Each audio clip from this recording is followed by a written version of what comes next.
మాట్లాడుతూ మా వాడిపోయిన రోజా, మా సిగ్గులోని రోజా, డబ్బుల కోసం కకృతి పడే రోజా, ఎంతటికైనా దిగజారిపోయే నగిరి రోజా గురించి ఈరోజు మాట్లాడాలా.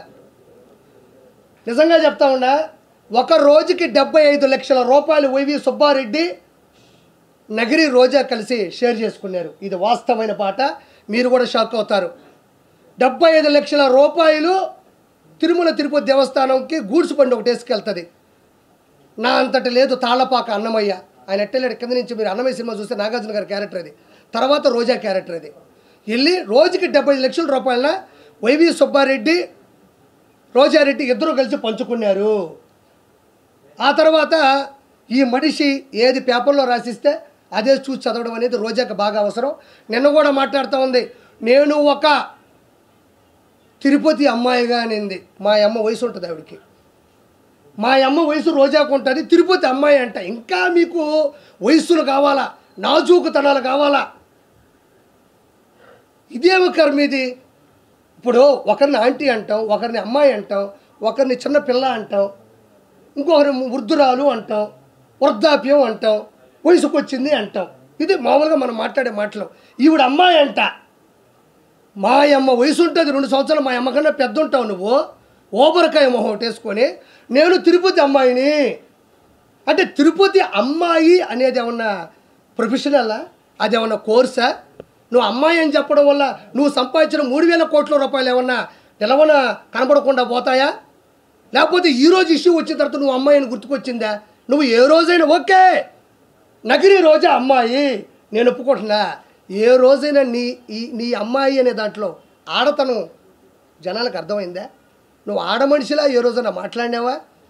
ఒక ఆడ మనిషి ఎలా అనుకోగా ఉండాలో, ఎలా నెమ్మదిగా ఉండాలో, ఎంత స్థిరత్వంగా ఉండాలో, ఎంత నిశ్చలతనంతో ఉండాలో రోజా ఏ రోజైనా ఆంధ్రప్రదేశ్ కానీ ఉభయ రాష్ట్రాల్లో నగిరి కావచ్చు, చంద్రగిరి కావచ్చు, ఎక్కడ నిలబడినా కూడా పవన్ కళ్యాణ్ గారిని పట్టుకొని గాడిద. ఒక ఆడపిల్లకు ఉండేటువంటి అనుకువ నువ్వు ఎవరికైనా ఇన్స్పిరేషన్గా ప్రపంచం. నిన్ను నేను తిట్టిన ప్రతిసారి చూస్తా కింద ఒక్క బ్యాడ్ కామెంట్ నా మీద ఉండదు. ఇది నీ బతుకు. రోజా గురించి విమర్శించిన ప్రతిసారి, రోజాని నేను ఎదిరించిన ప్రతిసారి కోట్ల మంది చూస్తున్నారు. ఎందుకంటే నిన్ను తిట్టడం వాళ్ళకి ఇష్టమేమో, నిన్ను ప్రశ్నించడం వాళ్ళకి ఇష్టమేమో, నిన్ను నిలదీయడం నీకు వాళ్ళకి అంత ప్రేమేమో. మరి నన్ను తిట్టాలగా? ఏమయ్యార్పి ఆవిడ ఎందుకు తిడతావు? మాకు ఇన్స్పిరేషను, గౌరవనీయులు, మా మాజీ మంత్రివర్యులు, ఆ మనిషి మంచిదని ఒక్కరు కూడా చెప్పరు. హైలైట్ ఏంటంటే మీ ఇంట్లో ఉండేవాళ్ళు కూడా కామెంట్ పెట్టరు కింద. అంటే మీ ఇంట్లో వాళ్ళకి నచ్చక ఒక అమ్మాయి అంటున్నావే, ఒక ఆడతనం ఉందా నీకు? అడవితనం ఉంది నీకు. మృగజాతివి నువ్వు. మృగంలా ప్రవర్తిస్తావు. డబ్బులు అకౌంట్లో పడితాయి. అన్నదమ్ములు అక్కడ ఇక్కడ మోసం చేస్తే వచ్చే డబ్బులతో 3,000 కోట్ల నుంచి 5,000 కోట్లు ఈరోజు సంపాదించింది నగిరి రోజా. ఆ డబ్బులు నగిరికి పెట్టుంటే మహానగరం అయి ఉండేది ఈరోజు. ఎందుకు చేసావు ఈ పద్ధతులు? మళ్ళీ ఇంకో నేను ఈరోజే చెప్తున్నా, ఈ మనిషికి అన్నీ తెలుసు. లడ్డులో ఉండేటువంటి కొవ్వు పదార్థానికి సంబంధించినటువంటి 15% రోజా తీసుకుంది. ఇది వాస్తవం. వాస్తవం కాకపోతే రోజాని డిబేట్కి రమ్మనండి, లేకపోతే నా ముందుకు వచ్చి మాట్లాడమనండి. నేను చాలాసార్లు చెప్పానన్నా, రోజా చేసిన అక్రమాలు చెప్పా. ఎక్కడైనా గుర్తుపెట్టుకోండి, నేను ఇది చెయ్యలేదు అని ఒక స్టేట్మెంట్ ఇచ్చిందా?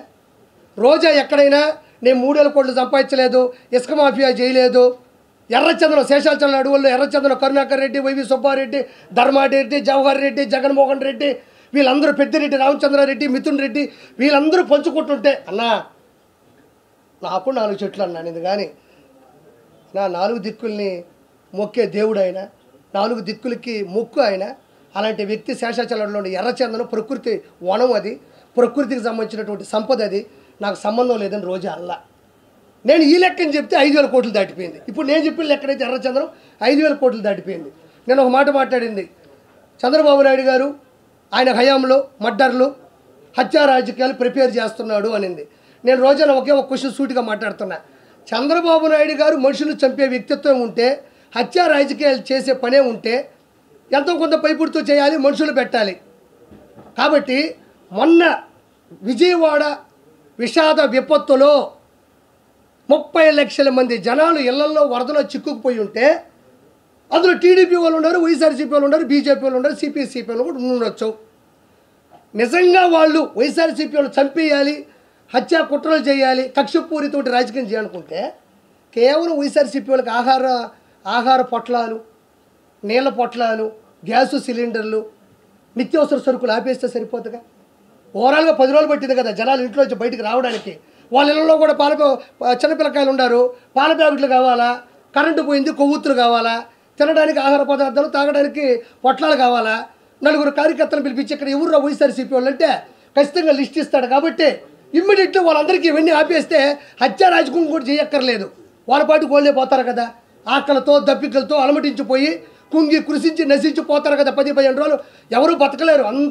అందులో గాలి కూడా ఆడని ఊపిరన్న పరిస్థితుల్లో చంద్రబాబు నాయుడు గారు వైఎస్ఆర్సీపీ వాళ్ళు ఈ వరదల్లో ఎవరు చిక్కుకో ఉన్నారని జస్ట్ డేటా తీసుకుంటే చాలు.